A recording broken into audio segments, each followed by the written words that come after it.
चलो स्टूडेंट आज આપણે ધોરણ 8 સ્વાધ્યાય 8.2 પ્રેક્ટિસ વર્ક ગુણાકાર કરો દાખલો પહેલો એના 1 થી 4 આગલા ભાગમાં જઈ ગયા। આજે આપણે 5 થી 10 દાખલા જોશું।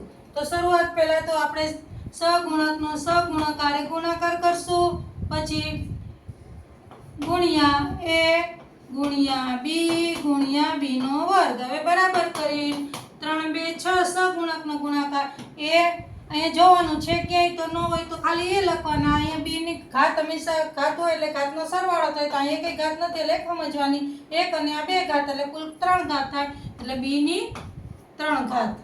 ચાલો હવે દાખલા નંબર આપણે 6 જોઈએ। જુઓ 6 ગુણ્યા 3 ગુણ્યા a નો સ્ક્વેર ગુણ્યા a ની 3 ઘાત।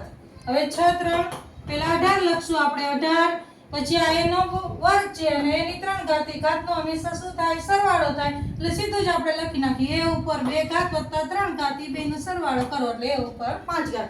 હવે માઈનસ સ્વરૂપ આવે તો ભલે ગમે તે આવે, આપણે તો આપણી રીત પ્રમાણે કરતું જવાનું। પહેલા -3 એને ગુણ્યા 3 કરવાના, પછી ગુણ્યા a નો વર્ગ ગુણ્યા b અને ગુણ્યા a ગુણ્યા b નો વર્ગ। હવે જ્યારે લખી ત્યારે 3 3 9। હવે જોવાનું એક માઈનસ પ્લસ માઈનસ થાય એટલે -9 લખવાના। હવે એની અહીંયા 2 ઘાત છે, આગળ જોવાની છે કઈ તો હા, તો 2 ને 1 3 એટલે એની કેટલી કરવાની 3 ઘાત કરવાની। હવે b માં જોવાનું તો b 1 ઘાત અને 2 ઘાત એટલે કુલ 3 ઘાત, એટલે જવાબ આવી જાય -a ની 3 ઘાત b ની 3 ઘાત। હવે આપણે 8મો દાખલો જોઈશું। બરાબર 9 ગુણ્યા 2 ગુણ્યા m નો સ્ક્વેર ગુણ્યા n નો સ્ક્વેર। હવે અહીં જોવાનું તો ગુણ્યા p નો સ્ક્વેર બરાબર 9 2 18। હવે જોવાનું કે છે સરખું તો સરખું નથી તો એમને જ આપણે લખી નાખવાનું m નો સ્ક્વેર n નો સ્ક્વેર અને p નો સ્ક્વેર। હવે દાખલો 9મો જોઈ તો -4 ગુણ્યા -3।